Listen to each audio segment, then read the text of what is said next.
Seri 8 Bukek Xiansu. Sepasang Pedang Iblis. Cerita, Ho Ping Hu. Audiobook, novel silat. Bab 22.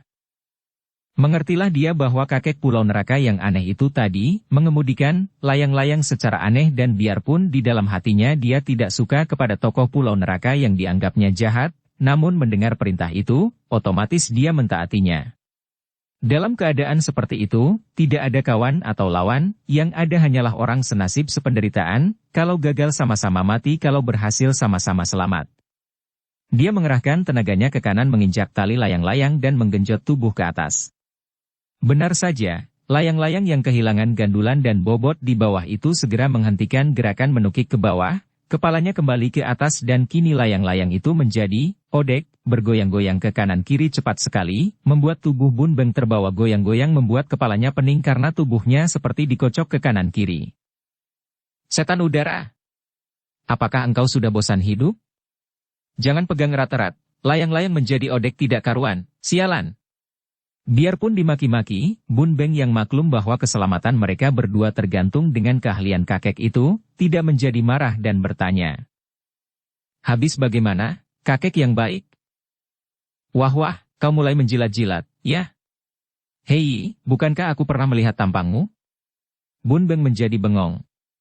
Setelah kini layang-layang itu tidak menukik ke bawah, dia mendapat kesempatan untuk memandang wajah kakek itu penuh perhatian dan teringatlah ia bersama Milana ditolong oleh kakek muka kuning yang aneh.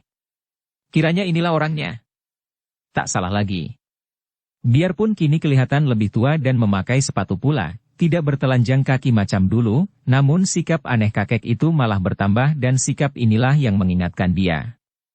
Akan tetapi dia pun teringat betapa dalam pertemuan-pertemuan pertama itu dia telah mengakali kakek ini untuk dapat melarikan diri bersama Milana, maka ia menganggap bahwa tidaklah cerdik untuk mengakuinya.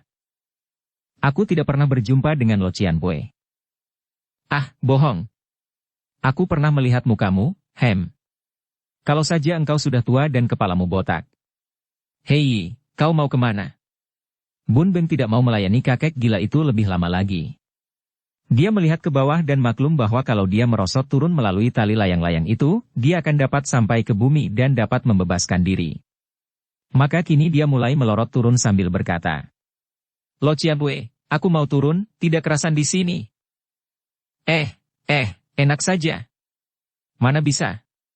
Kakek itu tertawa bergelak dan tiba-tiba layang-layang itu menukik ke kiri, kemudian membuat gerakan melingkar sehingga tali itu pun menggantung dan ikut pula berputar. Wutut! Ai! Bun Beng cepat mengelak dengan memindahkan tangan, bergantung pada tali agar jangan sampai terkena patukan layang-layang yang menyambar ke arah tubuhnya. Serangan aneh layang-layang itu luput, akan tetapi Bun Beng maklum bahwa dengan kepandaiannya yang dahsyat, tentu kakek itu akhirnya akan dapat memaksa ia meloncat turun dan akan hancurlah tubuhnya. Ia lalu menggerak-gerakkan tubuhnya, menarik-narik tali layang-layang itu sehingga kembali layang-layang itu menjadi kacau balau gerakannya. Oh, setan cilik. Jangan kacau layanganku. Kakek itu terkejut dan memaki-maki. Bun Beng tersenyum. Kalau Lo Cianbue tetap menyerangku, aku pun akan tetap menarik-narik tali layangan sampai putus, biar kita berdua mampus. Jangan, nanti dulu. Kalau talinya putus, aku bagaimana? Masa bodoh. Aku akan jatuh dan mati seketika, tidak menderita. Akan tetapi Lo Cianbue akan terbawa terbang layang-layang putus, mungkin dibawa ke neraka. Haho kalau neraka memang tempatku. Akan tetapi jangan. Biarlah kita berjanji, aku tidak akan menyerangmu akan tetapi kau jangan menarik-narik talinya. Aku berjanji tak akan menarik-narik talinya, akan tetapi Lo Cianbue jangan menghalangi aku turun. Wah, perjanjian kentut? Mana bisa begitu? Aku tidak menyerangmu dan kau tidak menarik-narik tali, itu sudah 1 lawan 1. Kalau ditambah lagi kau kubiarkan turun berarti kau minta 2 memberi 1. Mana adil? Kalau aku tidak boleh turun, apa artinya perjanjian ini? Lo Cianbue mau menang sendiri saja. Aku hendak turun, Lo Cianbue menghalang, maka aku menarik tali. Kalau Lo Cianbue tidak melayani aku turun, aku tidak akan menarik talinya, itu baru adil namanya. Wah, monyet cilik. engkau benar pokrol bambu kering busuk. Hahaha, nah, kau turunlah, hendak kulihat bagaimana. Tiba-tiba angin bertiup keras sekali membuat layang-layang itu terbang miring ke kiri. Wut! Ai, celaka. Jangan erat-erat memegang talinya, longgar-longgar saja, kau mengganggu kendaliku. Kakek itu memindahkan berat tubuhnya dan meloncat ke pinggir kanan layang-layang itu. Siut! Kini layang-layang miring ke kanan dengan cepatnya sehingga tubuh Bun Beng terbawa melayang ke kiri kemudian ke kanan, membuat kepalanya pening dan jantungnya berdebar penuh kengerian. Aku mau turun, Lo Cianbue. Akan tetapi Lo Cianbue harus bersumpah tidak akan menyerangku. Di dalam hatinya, pemuda ini masih curiga kepada kakek yang ia tahu amat cerdik dan curang itu. Apa? Bersumpah? Kakek itu tertawa-tawa dan kini layang-layang kembali telah lurus dan tenang. Boleh saja. Sudah 10 kali aku bersumpah dan 50 kali melanggarnya, kini ditambah 1 kali sumpah untuk dilanggar 5 kali, tidak mengapalah. Wah, sumpah seperti itu apa harganya? Bun Beng mendongkol sekali dan maklum bahwa sumpah kakek ini tidak boleh dipercaya. Diam-diam ia merasa geli juga.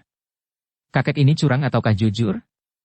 Mengapa kebiasaan melanggar sumpah dia katakan secara terus terang macam itu? Tidak curang tidak jujur, melainkan gila agaknya. Kalau begitu, biar ku tarik putus tali ini, katanya dan mulai menarik-narik lagi. Eit. Jangan. Biarlah, tanpa sumpah-sumpahan. Kau boleh turun tanpa kuhalangi, akan tetapi kau harus memberitahukan namamu. Bun Beng berpikir. Kabarnya ayahnya seorang datuk kaum sesat. Orang-orang Pulau Neraka tentulah bukan golongan bersih, maka apa salahnya kalau dia mengaku? Sesama kaum tentulah tidak ada pertentangan. Baiklah, Lo Cianbue. Aku bernama Gak Bun Beng. Astaga! Engkau bocah yang dulu kucari-cari?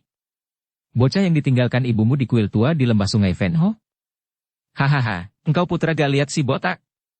Pantas saja aku seperti pernah melihat macammu, kiranya anak si gak lihat, si setan botak. Hahaha. Kakek itu tertawa terpingkal-pingkal, tangan kanan memegangi tali layang-layang, tangan kiri menekan-nekan perutnya. Mengkal sekali rasa hati Bun Beng menyaksikan lagak kakek itu. Kakek gila, engkau terlalu menghina orang. Siapa sih engkau yang begini sombong? Dan apa hubunganmu dengan ayah bundaku? Hahaha. Kakek itu masih terpingkal-pingkal bahkan saking geli hatinya, air matanya bercucuran di atas pipinya yang kuning. Namaku Ngobou Ek, di dunia Kang Ou aku dijuluki Kui Bun Lomo akan tetapi aku baru beberapa tahun merantau. Dalam perantauanku yang pertama, kebetulan sekali aku bertemu dengan Kang Tou Kui gak lihat ayahmu, kami bertanding dan aku membuat dia payah sampai terkencing-kencing. Haha, dia datuk kaum sesat, mengaku kalah dan dia mengangkat aku sebagai kakak angkat. Lalu dia menceritakan bahwa yang membuat dia seringkali tak dapat tidur adalah perbuatannya atas diri Bok Kim murid Xiao Limpai. Dia mendengar kabar bahwa wanita itu melahirkan seorang putra sebagai akibat perbuatannya yang memperkosa wanita itu. Dia berpesan agar aku kelak mengambil anaknya itu sebagai anak angkat. Hahaha, biarpun hasil perkosaan, namun gak lihat amat sayang kepada anaknya karena memang dia tidak pernah punya keturunan. Demikianlah, ketika mendengar berita dia tewas bersama ibumu, aku lalu menyuruh anak buahku untuk merampasmu. Akan tetapi, anak buahmu keok semua oleh pendekar siluman. Sudahlah, aku tidak perlu mendengar lebih lanjut. Apakah Lo Cianbue ini majikan Pulau Neraka? Kakek itu mengangguk. Aku memang ketua Pulau Neraka. Maksudku, bekas ketua. Bun Beng tidak ingin tahu lebih banyak tentang pulau itu, maka ia lalu melorot terus sambil berkata. Sudahlah. Aku sudah mengaku namaku, sekarang aku akan turun. Wah, mana bisa? Kalau kau turun kemudian kau memutuskan tali layang-layang dari bawah, bukankah aku yang cialat? Bun Beng berhenti dan memandang ke atas, alisnya terangkat. Apakah Lo Cianbue tidak percaya kepadaku? Aku bukanlah orang yang curang seperti Lo Cianbue. Hehehe, siapa tahu? Engkau anak setan botak dan dalam hal kelicikan, kecurangan dan segala macam sifat busuk ini, di dunia tidak ada yang menyamai dia, siapa tahu sifat liciknya menurun kepadamu. Tunggu, aku pun akan turun. Bun Beng tidak peduli dan melanjutkan usahanya merosot turun melalui tali layang-layang, akan tetapi tiba-tiba kakek itu berteriak. Wah, celaka 13. Taufan datang.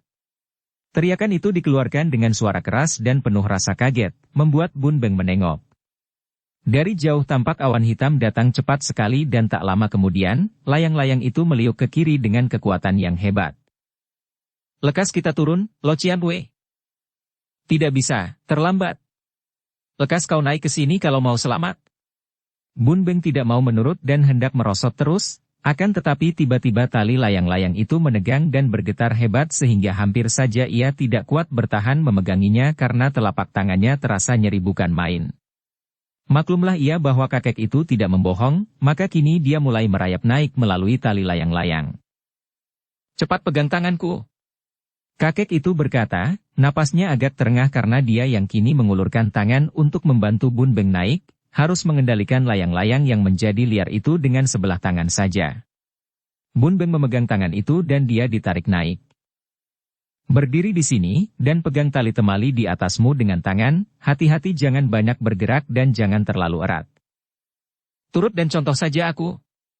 Kakek itu tidak dapat bicara banyak karena kini angin taufan telah mengamuk hebat, membuat layang-layang itu menjadi seperti seekor kuda binal dan tidak dapat dikendalikan lagi.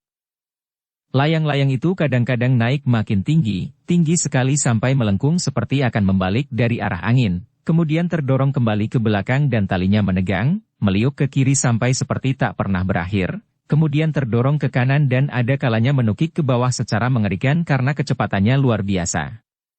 Suara angin bercuitan menulikan telinga, dan tali layang-layang itu juga mengeluarkan bunyi berdering-dering seperti sehelai tali yang kim ditabuh, suaranya kadang-kadang rendah sesuai dengan tinggi rendahnya getaran yang disebabkan oleh tarikan layang-layang yang terbawa angin taufan.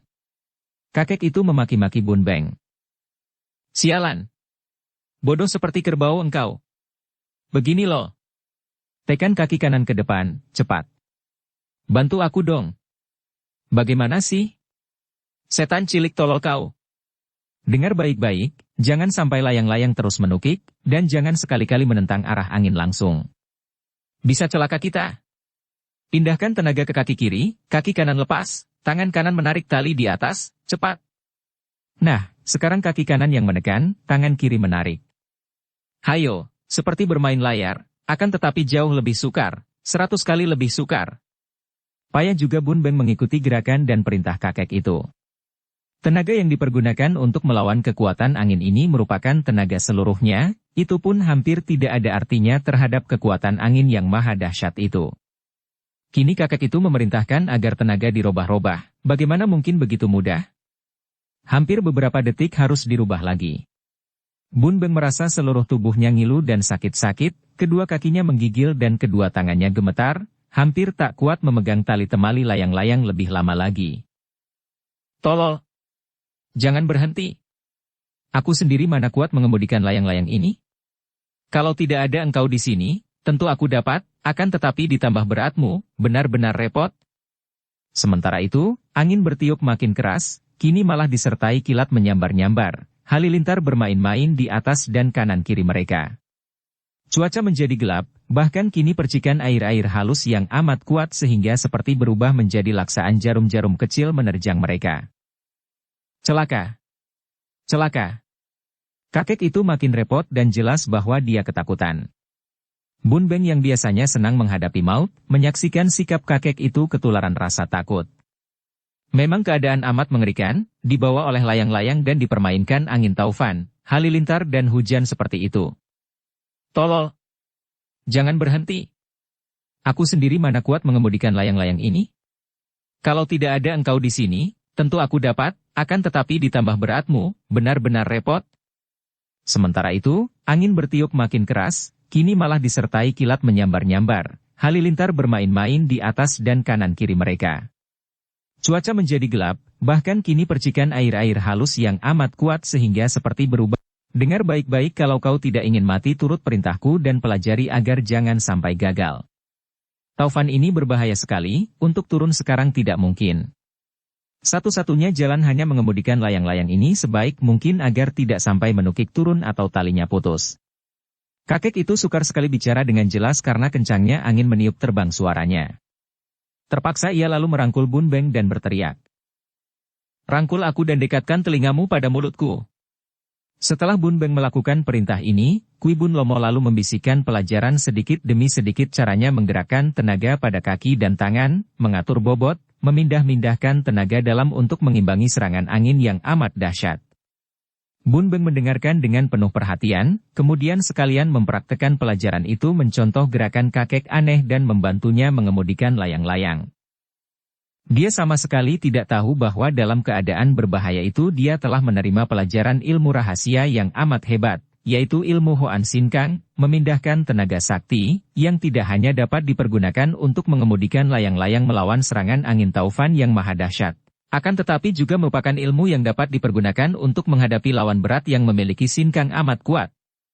Ilmu ini merupakan ilmu tingkat tinggi yang dimiliki ketua atau majikan Pulau Neraka, dan selain si ketua sendiri, hanya kakek inilah orang kedua yang memilikinya, maka dia berani main-main dengan maut di tempat berbahaya itu, yaitu bermain dan mengemudikan layang-layang.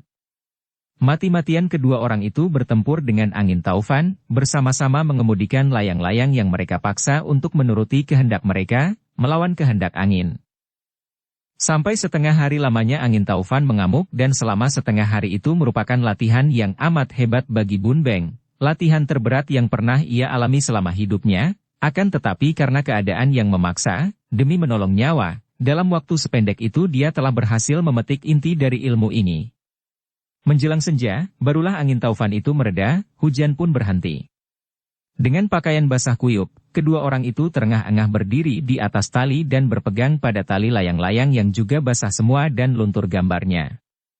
Mereka kehabisan tenaga dan kini hanya mengandalkan kaki tangan yang sudah gemetar karena penat, tubuh menggigil kedinginan dan kehabisan tenaga. Akan tetapi kakek itu menyeringai tersenyum lebar memandang Bun Beng. Engkau hebat, orang muda. Hahaha, tidak percuma engkau menjadi putra gak liat, hehehe. Melihat betapa kakek itu bicara sebenarnya, tidak mengolok-olok dan memaki-maki lagi, Bun Beng berkata sungguh-sungguh. Lo Cianbue yang hebat dan aku kagum sekali. Sebetulnya, macam apakah mendiang ayah itu? Gak lihat? Ya begitulah, seorang manusia seperti aku dan engkau ini, jawab kakek itu seenaknya.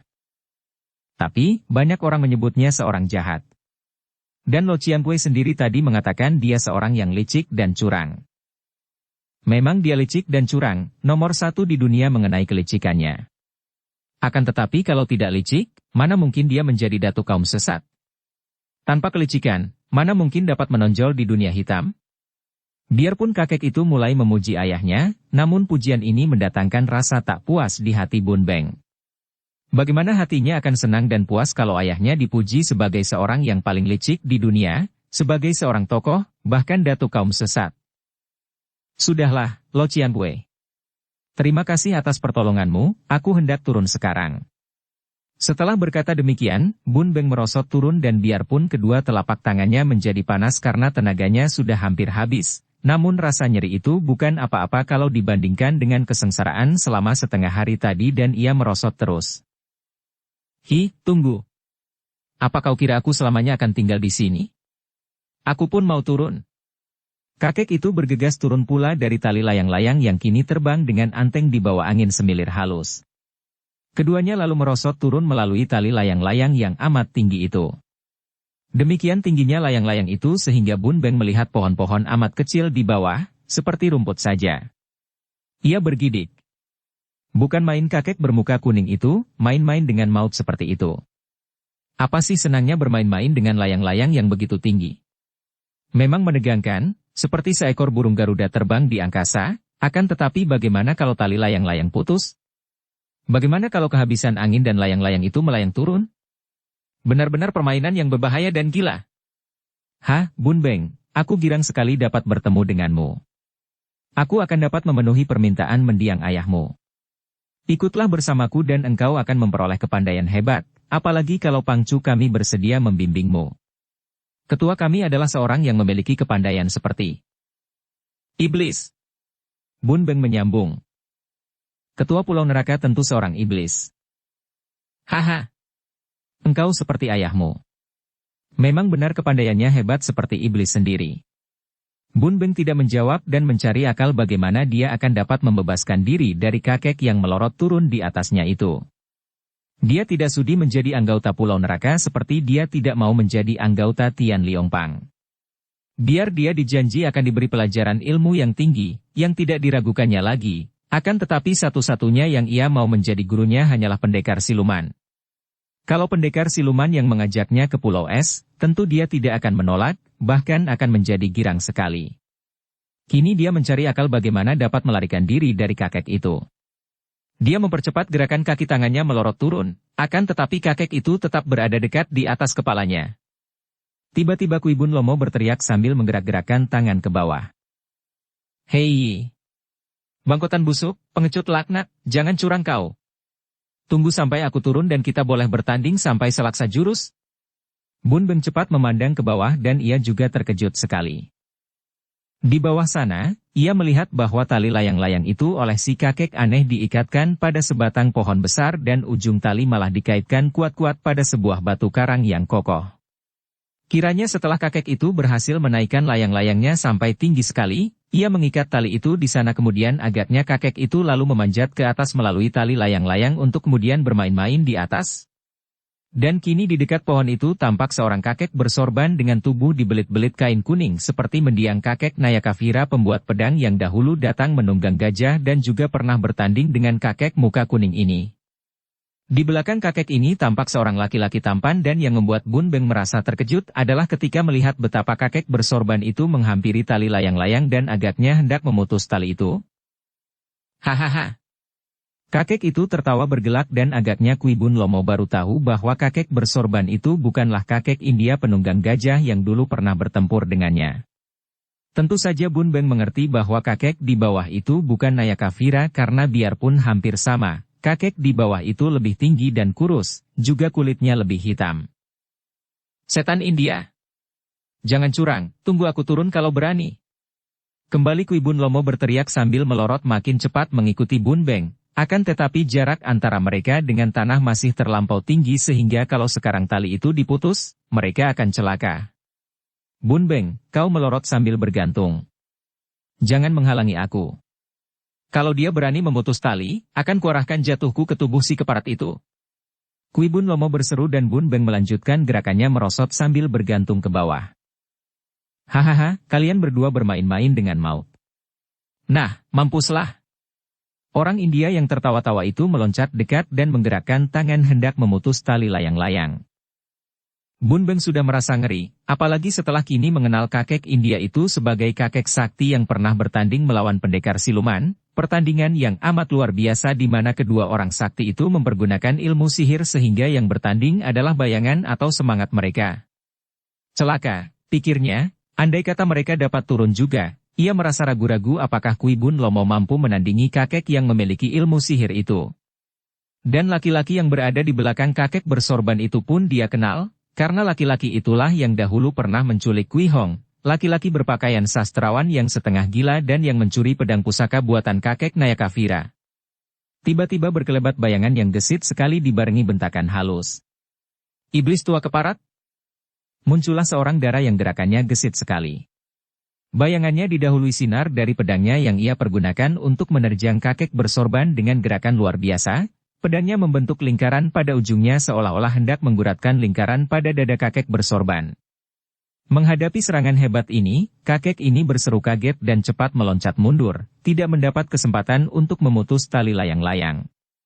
Namun dara itu terus menyerangnya dengan gerakan luar biasa, pedangnya lenyap menjadi sinar bergulung-gulung yang seolah-olah merupakan awan atau kabut menggulung tubuh kakek bersorban. Hayo cepat turun. Kui Bun Lomo berseru. Tanpa diperintah pun Bun Beng sudah mempercepat gerakannya merosot turun dan bukan main lega hatinya setelah kedua kakinya merasai tanah yang teguh dan kuat. Hampir saja ia terhuyung karena setelah kini menginjak tanah, tubuhnya masih terasa ringan seolah-olah tak berubah, seperti orang mabok arak. Akan tetapi semenjak tadi pandang matanya tidak terlepas dari dara yang masih menyerang kakek bersorban. Bukan main hebatnya terjangan gadis itu dan jantung Bun Beng berdebar tegang. Ketika ia mengenal dara itu. Biarpun kini telah menjadi seorang gadis dewasa yang amat cantik, namun tidak salah Iagi, dia itu adalah Giam Kui Hong, murid atau juga keponakan pendekar siluman.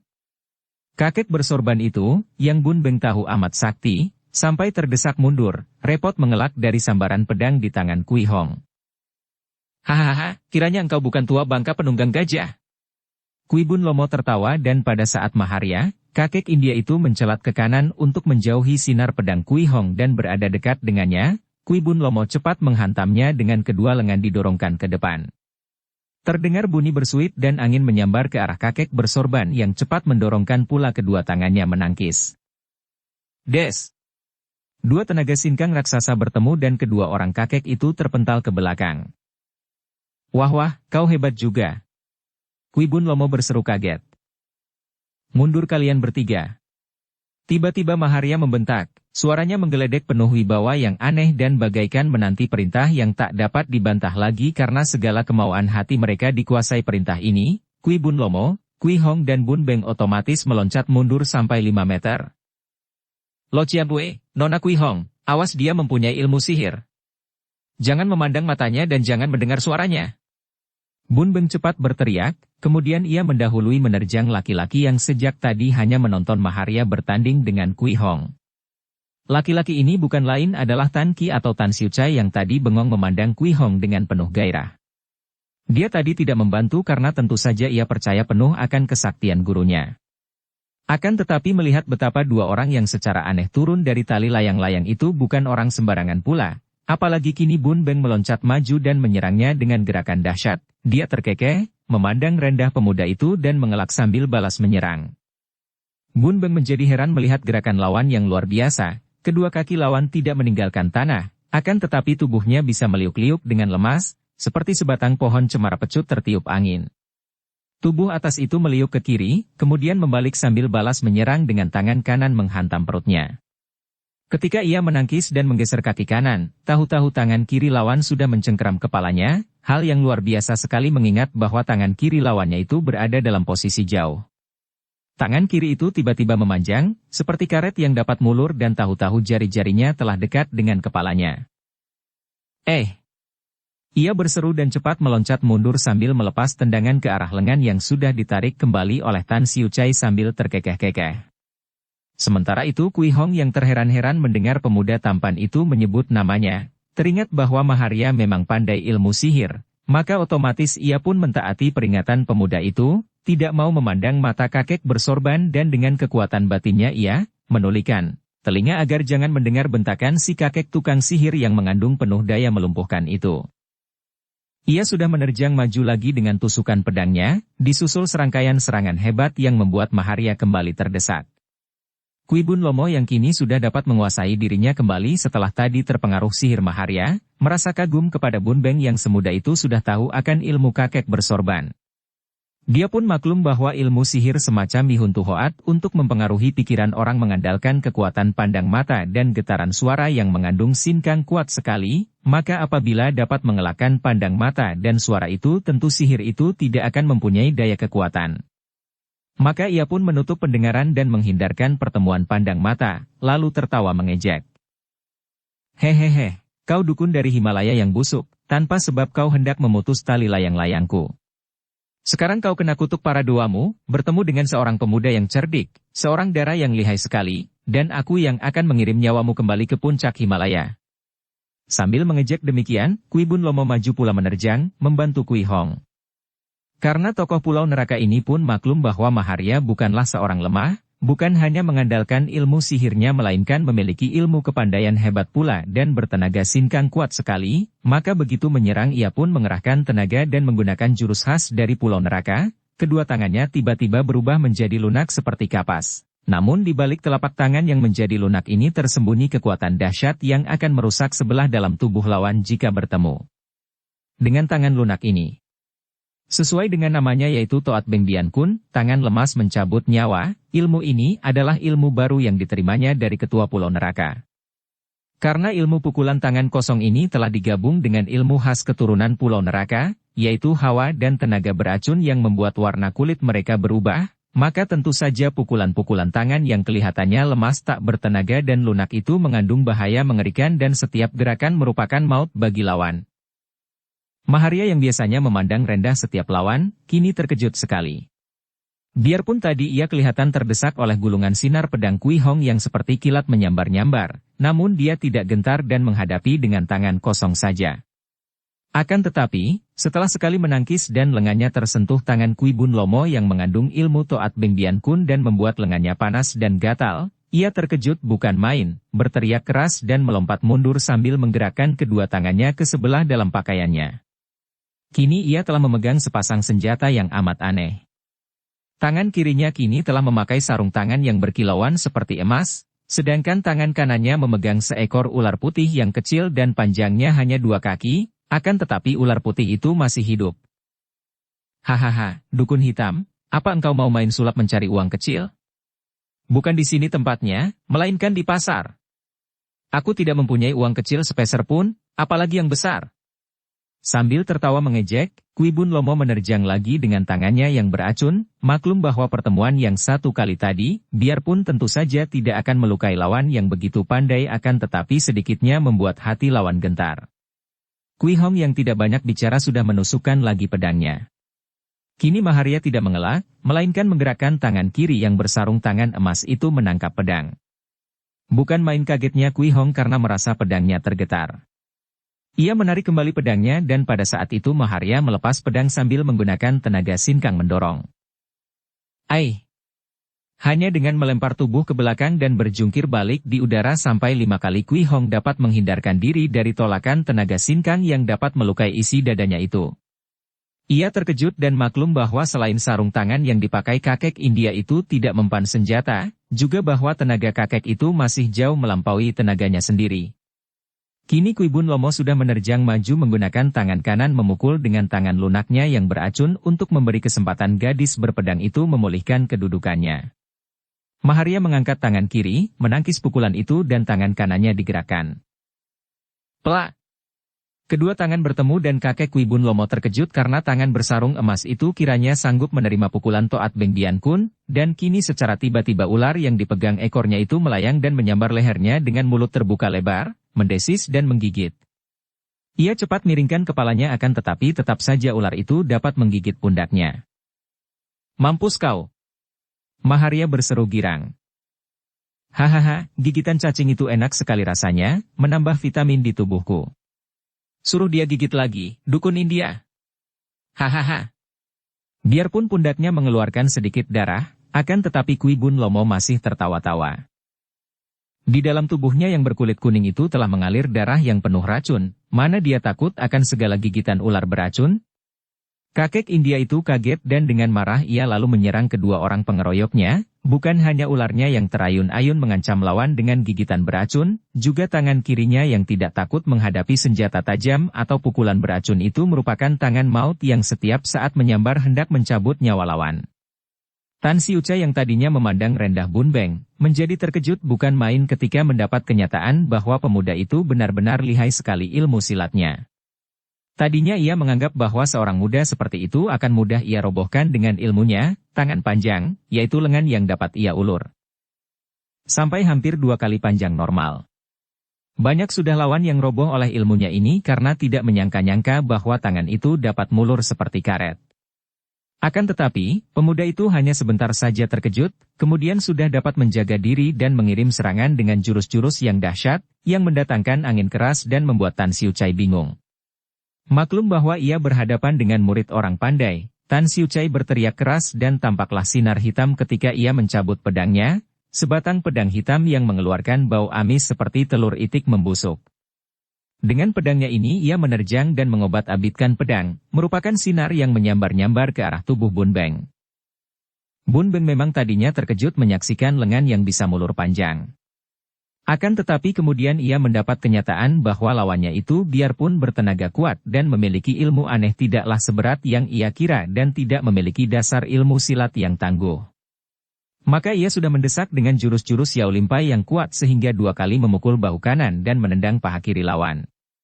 Biarpun pukulan dan tendangan ini meleset dan tubuh lawan memiliki kekebalan setidaknya lawannya menjadi panik sehingga mencabut pedang hitam. Bun Beng tidak menjadi jerih, bahkan ia makin lega hatinya.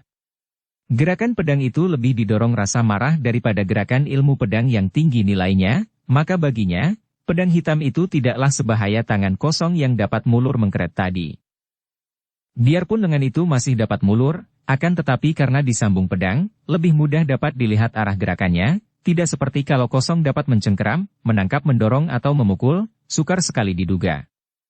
Namun, harus ia akui bahwa lawannya mainkan pedang secara aneh dan istimewa, dengan ilmu pedang yang tidak dikenalnya sama sekali.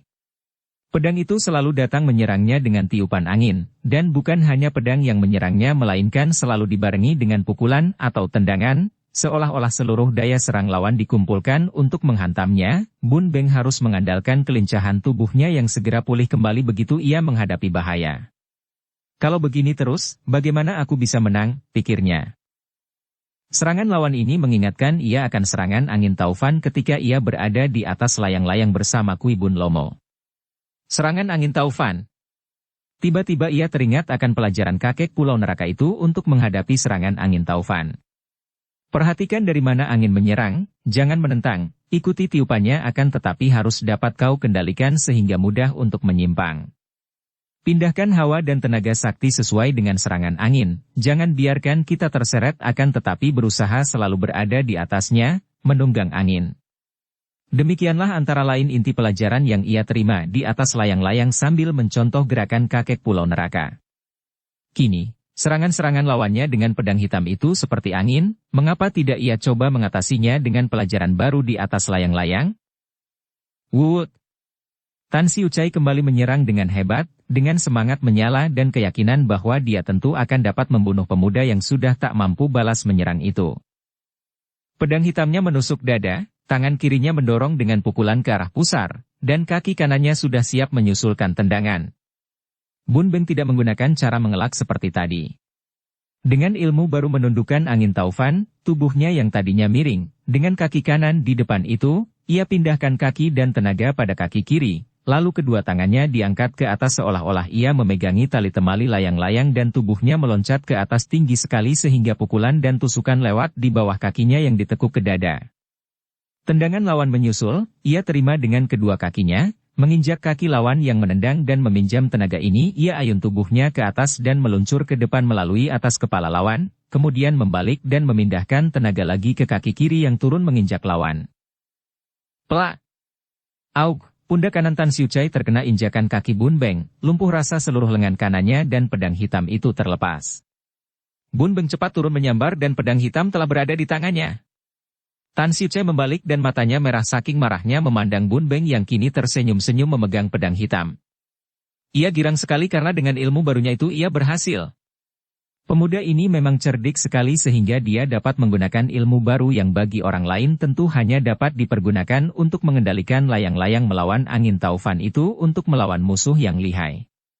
Sambil tersenyum, ia lalu menubruk maju dan menyerang Tan Siucai dengan pedang hitam. Tan Siucai memekik, tangan kirinya bergerak dan sinar putih yang amat terang menyilaukan mata berkelebat menangkis pedang. Cering! Kini Bun Beng yang kaget bukan main karena pedang hitam rampasan itu telah patah menjadi dua. Homokiam. Ia berseru keras dan cepat menjatuhkan diri bergulingan karena pedang putih yang kini berada di tangan lawan itu, setelah membabat patah pedangnya, sinarnya masih terus menerjangnya. Ia meloncat bangun dan memandang dengan mata terbelalak. Tak salah lagi, tentu itulah Hokmokiam, pedang yang dibuat oleh kakek Nayakavira dan yang dicuri oleh pemuda Sinting ini bersama gurunya, kakek Maharya. Gentar juga hati Bun Beng menyaksikan pedang bersinar putih yang mengandung penuh wibawa mujizat itu, dan ia siap siaga berkelahi mati-matian, mengandalkan kelincahannya karena apa artinya pedang buntung yang toh patah lagi kalau bertemu dengan Hokmokiam? Ia tahu bahwa pendekar siluman dan mendiang kakek Nayakavira memberi nama Hokmokiam, pedang penakluk iblis. Pada pedang itu, yang khusus dibuat untuk menundukkan Siang Mokiam, sepasang pedang iblis. Teringatlah ia akan sepasang pedang bersinar kilat yang ia simpan di dalam guha rahasia di tempat tinggal para pemuja Sun Gokong. Kembalikan pedang itu. Tiba-tiba tampak bayangan berkelebat dan Kui Hong telah meninggalkan kakek Maharya, menyerang Tan Siucai dengan pedang di tangannya. Serangan yang hebat sekali, dilakukan dengan tubuh masih melayang di udara, dengan kecepatan seperti kilat menyambar didorong oleh tenaga sinkang yang kuat sekali. Biarpun otaknya sinting, Tan Siucai mengenal serangan maut, dia lalu menggeser kaki ke kiri, menggerakkan pedangnya menangkis sambil mendorongkan tangan kirinya untuk mencegah darah perkasa itu memukulnya. Terang! Tampak bunga api muncrat dan Tan Siucai memekik kaget. Pedangnya terlepas akan tetapi cepat-cepat ia sambar kembali karena gadis itu tidak sempat menyerangnya lagi. Ternyata bahwa kini Kui Hong juga hanya memegang sebatang pedang buntung, persis seperti yang dialami Bun Beng. Dengan mata terbelalak, Kui Hong memandang pedangnya dan diam-diam ia merasa amat kagum akan keampuhan Hok Mokiam yang dibuat oleh kakek Nayaka Vira itu. Pedangnya adalah pemberian pamannya, sebatang pedang pusaka yang cukup ampuh, namun sekali bertemu dengan Hok Mokiam menjadi patah. Padahal sudah jelas bahwa dia menang tenaga dan pedang di tangan Tan Siucai itu sampai terlepas. Ia makin marah dan penasaran, bertekad untuk merampas kembali pedang yang dahulu dicuri oleh orang itu, tubuhnya menerjang maju dengan pukulan-pukulan kilat yang biarpun Tan Siucai memegang sebatang pedang pusaka, akan berbahaya sekali bagi sastrawan sinting itu. Plak! Pukulan Kui Hong tertangkis oleh tangan Maharia yang bersarung tangan. Kiranya kakek ini sudah meloncat meninggalkan Kui Bun Lomo untuk melindungi muridnya, terutama menjaga agar pedang pusaka itu tidak terampas lawan. Hoho, kau hendak lari kemana, dukun keparat? Kui Bun Lomo tertawa dan melompat pula mengejar. Kini pertandingan menjadi kacau balau dan akhirnya kini Bun Beng dan Kui Bun Lomo mengeroyok Maharia, sedangkan Kui Hong masih bertanding melawan Tan Siucai. Karena maklum bahwa gadis itu berbahaya sekali, Tan Siucai memutar pedangnya dan berlindung di balik gulungan sinar pedang. Benar saja. Sinar pedang itu demikian hebat dan mengandung wibawa yang amat kuat sehingga biar Kui Hong lihai, gadis ini tidak berani sembrono mendesak maju, melainkan berusaha mencari lowongan tanpa terancam sinar pedang yang ia tahu amat ampuh. Nona yang perkasa! Bun Beng, mundur! Tiba-tiba Kui Bun Lomo berteriak keras dan terdengarlah ledakan disusul membubungnya asap hitam yang tebal, menggelapkan keadaan di situ. Ternyata kakek Pulau Neraka ini telah melempar sebuah senjata rahasia khas Pulau Neraka, senjata peledak yang mengeluarkan asap hitam beracun. Kui Hong dan Bun Beng melompat mundur, melihat betapa di tempat berdirinya dua orang lawan itu kini tertutup oleh asap hitam. Ketika asap membuyar tertiup angin dan mereka memandang, ternyata Tan Siucai dan Maharia telah lenyap dari tempat itu, tanpa meninggalkan bekas. Kui Bun Lomo mengerutkan alisnya, mengomel. Sialan! Mereka benar-benar amat lihai dapat menyelamatkan diri dari asap beracun. Dukun India itu benar-benar merupakan lawan yang lebih tangguh daripada dukun penunggang gajah. Haya! Kui Hong melangkah maju dan menudingkan telunjuk kirinya ke arah muka kakek itu. Tua bangka lancang! Kenapa kau melenyapkan mereka? Tanpa menanti jawaban, dengan pedang buntungnya ia menyerang Kui Bun Lomo. Serangannya hebat sekali dan pedang buntungnya itu masih amat berbahaya, membabat ke arah perut kakek itu yang tentu akan tersayat robek kalau sampai terkena. Ai! Kui Bun Lomo meloncat ke belakang dengan mata terbelalak dan balas menyerang sambil memaki. Gadis liar, siluman galak! Kui Hong miringkan tubuh dan membabat ke arah lengan yang memukulnya, akan tetapi kakek itu dapat menarik kembali lengannya. Tahan! Bun Beng berseru. Nona Kui Hong, dia bermaksud membantumu. Membantu apa? Dia. Ah, mukanya berwarna, dia tentu iblis dari Pulau Neraka. Memang aku dari Pulau Neraka, habis kau mau apa? Kakek itu menantang dengan marah. Aku mau membasmi orang-orang Pulau Neraka, dan engkau lebih dulu. Kembali Kui Hong menyerang. Iblis betina tak tahu diri. Kui Bun Lomo mengelak lagi dan diam-diam terkejut karena biarpun pedangnya sudah buntung, nona ini merupakan lawan yang amat tangguh, gerakannya cepat, ilmu pedangnya aneh dan tenaga sinkangnya amat kuat, dapat diduga dari suara bercuitan ketika pedang buntung menyambar. Terpaksa dia mencelat lagi ke kanan untuk menghindar. Tahan! Lo Cian Pue, dia itu adalah murid pendekar siluman, Tucu dari Pulau Es. Bun Beng berseru. Apa? Muka kakek itu berubah, matanya terbelalak. Betulkah? Aku mengenalnya, masa membohong? Kui Hong makin marah dan menuding dengan pedang buntungnya. Kakek sialan! Apa kau pura-pura tidak mengenal aku yang pernah kalian culik ke Pulau Neraka? Kakek itu menggeleng kepala. Aku mendengar akan peristiwa itu, akan tetapi aku sedang merantau keluar pulau, tidak tahu. Maaf. Aku tidak berani mengganggu murid pendekar siluman tanpa seizin tucu kami. Tidak peduli, kau harus mampus. Kui Hong menyerang lagi. Kui Bun Lomo meloncat jauh ke belakang, kemudian melarikan diri. Kakek ini pernah merasai kelihayan pendekar siluman ketika ia bertanding melawan Nayaka Vira, maka kini mendengar bahwa gadis ini murid pendekar sakti itu, dia menyangka bahwa tentu pendekar siluman berada pula di situ, pula tanpa seizin tucu, majikannya. Mana dia berani mengganggu murid majikan Pulau Es. Kui Hong hendak mengejar, akan tetapi Bun Beng meloncat menghadang dan berkata, "Sudahlah, Nona, perlu apa dikejar orang yang tidak mau melawan? Dahulu pun, pamanmu tidak mengejarnya." Kui Hong berhenti, karena maklum bahwa dia pun tak dapat menyusul kakek yang lari seperti terbang cepatnya itu, apalagi kalau ia ingat bahwa kakek itu memiliki senjata rahasia peledak yang mengandung asap beracun berbahaya. Aku mengenalmu sekarang," katanya sambil memandang wajah pemuda itu. Bersambung ke bab 23. Dukung kami dengan subscribe, follow, like, komen dan share. Terima kasih.